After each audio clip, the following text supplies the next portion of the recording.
Your child seems so easy. They rarely cry, they rarely ask for help, they handle things alone, and you feel grateful for that. But what if easy is not the same as okay? Avoidant attachment does not come from dramatic trauma. It comes from small, repeated moments and what those moments teach. It is not about bad parenting.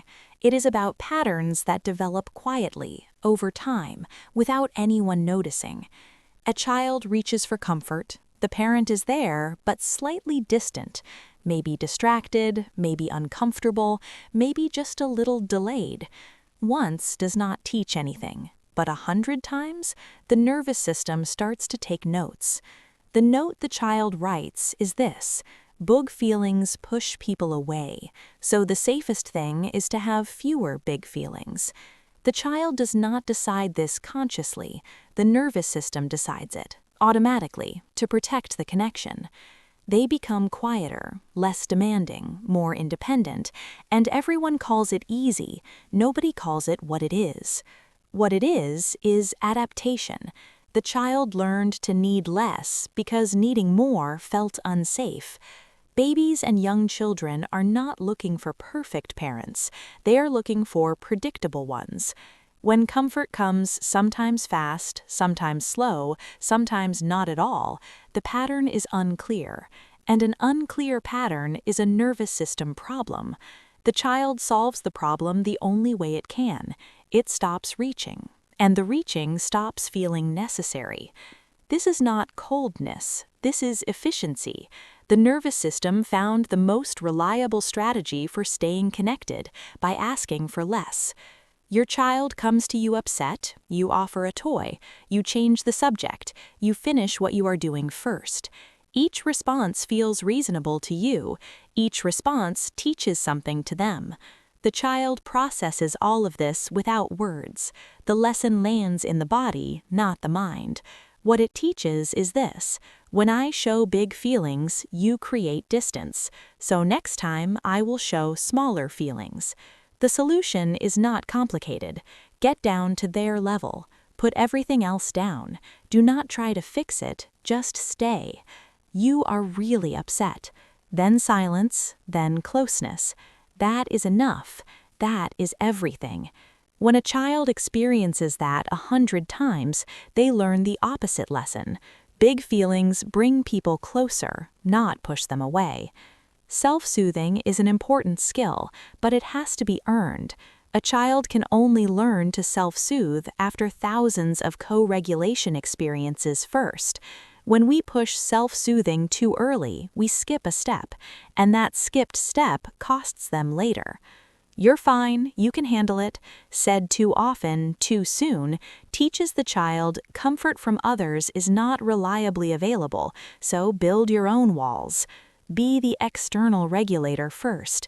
Your calm presence, your steady breath, your patient witness, this is how they learn to regulate. After enough co-regulation, they naturally internalize it.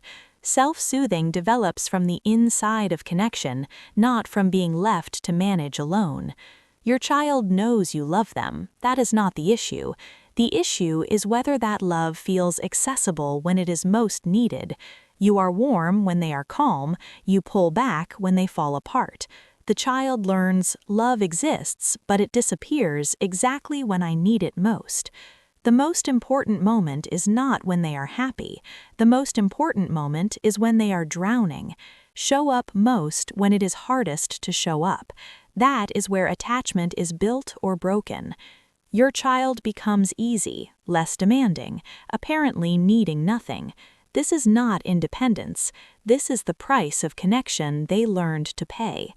If you have an easy child, do not just feel grateful. Get curious. Is this natural or learned? When they come to you, respond with warmth. When they share a feeling, lean in. Teach them that needing you is welcomed, not tolerated.